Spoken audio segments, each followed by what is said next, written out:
How did the whole racking thing start? Shit. Whole racking thing. Let me see. It definitely wasn't a good influence, but I mean, at the time it wasn't. In the if you pan out, it is. You know, on some cryptocurrency, it's not doing well now. But if you pan out long term, but shit, my mom thought I was a straight gang member writing graffiti, and she kicked me out. I moved in with my boy MB40, and then I didn't have any money, but I was like stealing markers and stealing paint. And he was like, "Yo, you see the stuff that we're doing right now? We're racking paint from like Caldors or or Target or whatever, Walmart, whatever it was at the time. If you can steal this, you can make money." I'm like, "What?" He's like, "The same techniques we're using for stealing spray paint or stealing a marker, we can make money." And then he put me onto something called loot racking, like loot. And then that's everything changed after that. Um, I think we were stealing. We were like, I don't like using the word stealing because I feel like stealing is what crackheads do. Like we use racking. So we were racking like Tylenol, Primatine Mist, Polaroid cameras, Polaroid film, batteries, all that shit. And then, you would take it to like a fence, but like graffiti writers don't use the word fence. We use the word bumpy. At least the people in New York do. And we would take it to a bumpy. And so maybe the first time I went racking, I made like $50. But I was like, oh shit. And then the second time I went racking, I made $150. And then it kept escalating. And then I fucking loved it because I didn't realize that there was like a hidden level. I felt like you were playing like Super Mario and you fucking broke through the fucking ceiling. And then there was another level of shit that you had no idea about. So I was interested in graffiti and I might realize that there's this whole subculture of racking and there's like heroes in the racking world and there's all these like special items and kind of like it was a game of like you had to use your mind and like the more creative you were and the more you thought about it the more money you can make. And so and then at that time like I learned at that time somebody told me something. I don't even know who told me it. The best writers, the best graffiti writers are rackers. He's like everybody you think that is the best, trust me, they're a racker. He's like there's something that is like the balls it takes to rack, the consistency, the guile. It just it just crafts you into this fucking ultimate machine for graffiti. So shit, it totally changed my life. I went from like, I was working like a supermarket in Christie's. I quit that shit because I was making like $4.25 an hour. And here I'm making like, like $200 a day, racking $300 a day. And then we got into like Infamil. Infamil, we call it powders. The Infamil milk, it's the stuff you give. It's like the powder for breastfeeding. We got into that. That was big. That was big in the Bronx. Really? Huge. Pretty much, I think every writer in New York City did that. And the bumpy we went to was on Burnside, 183rd. Legendary bumpy. Shout out to you guy. You paid my rent for many years. Shout you out, definitely, Boppy. But yeah, the yellow Infamil and my boy Remo BTB is the first person I seen racking Infamil. He no. Yeah, I saw him. We were chilling with him, me and MB40. We were on the 183rd, and they wanted to go smoke weed, and he had no money. So he went inside the supermarket, came out with 2 fucking cans of fucking Infamil down his leg, 2 or 3 of them. Went to the bodega and came out with money, like $20 or something. And I was like, what the fuck? Did you just sell that? And he's like, yeah, I sold that shit. And he's like, my boy Ashley put me on. And then I was like, I was already racking. So I started racking. And so every supermarket had that shit. So every supermarket I was filling up my EMS book bag, 12, 17 powders here. And I was racking as much as I can carry because I didn't have a car. So 17 powders here, maybe 12, 13 powders in each thing.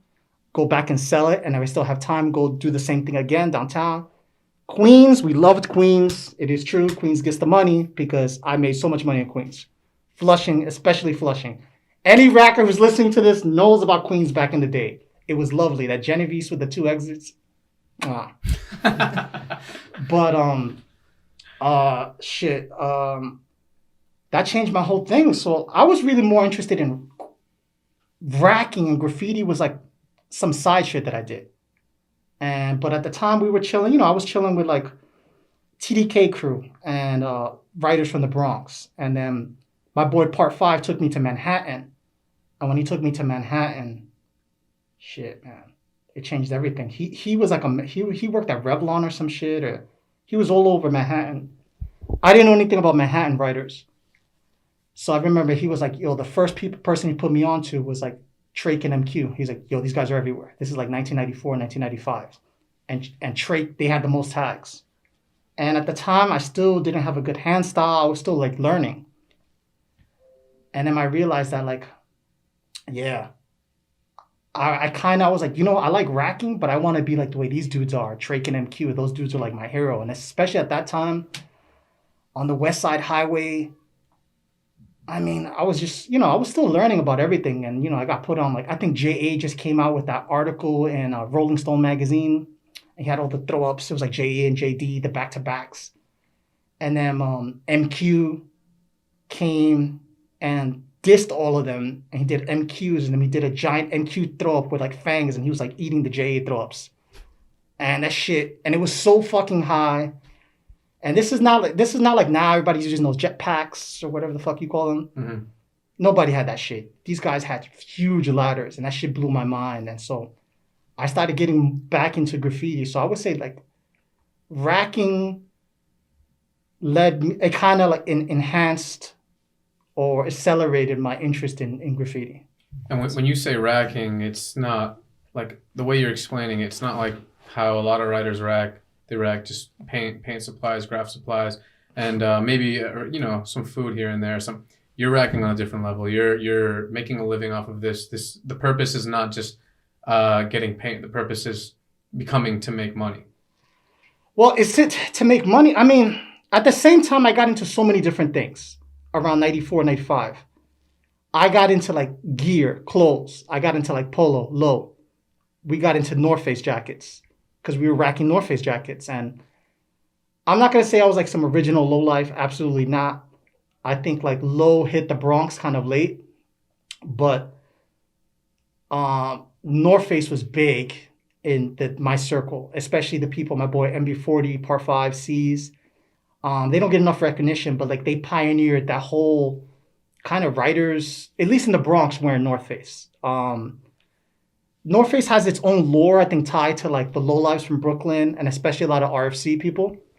I feel graffiti is like a game of what's that shit called? Telephone?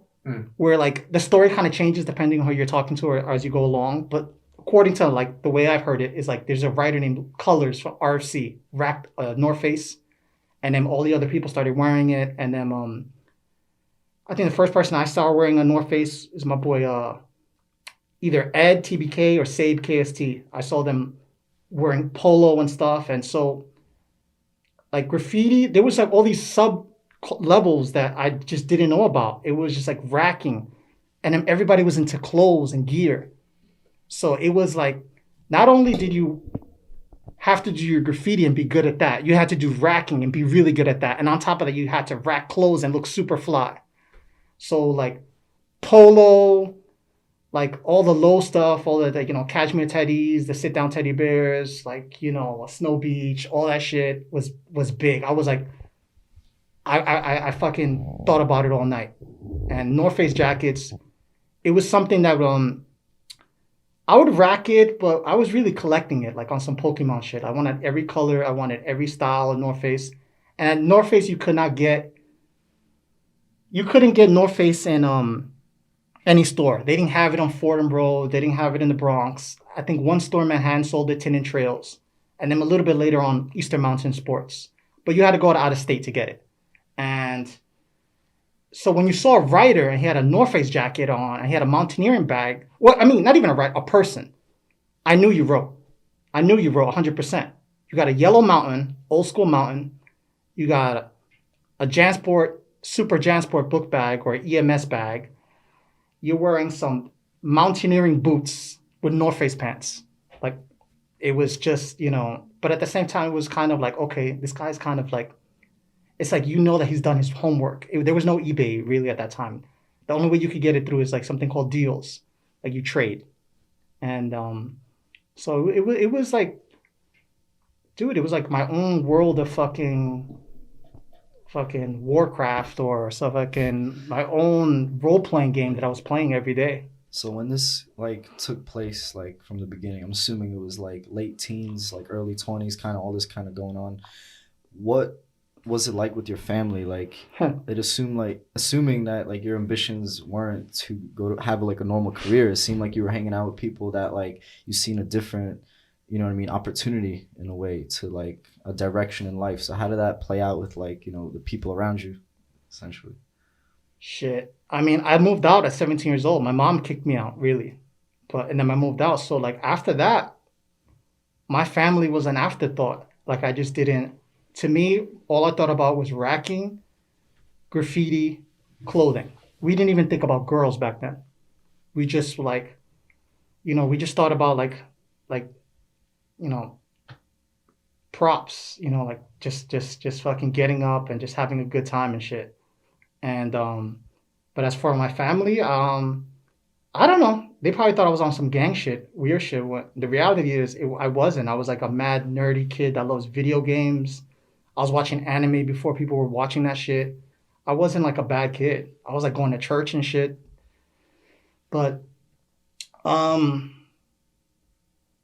yeah, man, it's. I just got obsessed with graffiti and all the subcultures attached to it. So man, it took me to like areas that were like totally like I never expected and crazy missions. And a lot changed. So when I met I met Earsnot in 1996 or 1997. And a lot changed once that happened because then I wasn't chilling in the Bronx that much. I was chilling downtown because racking one of the greatest things that racking graffiti taught me, it took me to all the boroughs. It took me to Flushing. It took me to Elmhurst. It took me to Jackson Heights. It took me to Brooklyn. It took me to Canarsie. So like we would rack during the day, see the spots we would want to hit, and then come back at night. So it was like a fucking full-time shit all time, all day.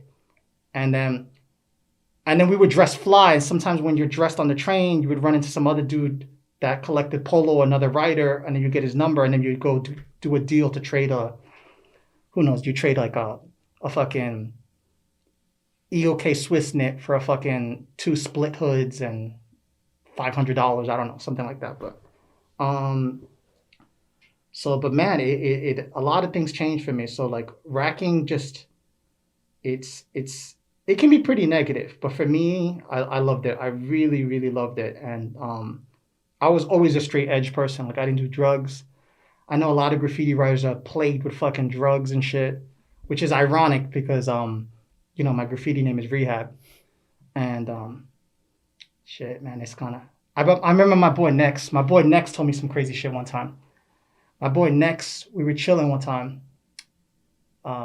Next IRAK MSK. So Nex was like, I only have 2 friends that don't do graffiti, that don't do drugs, and they both write REHAB and IRAK. So I always remember that.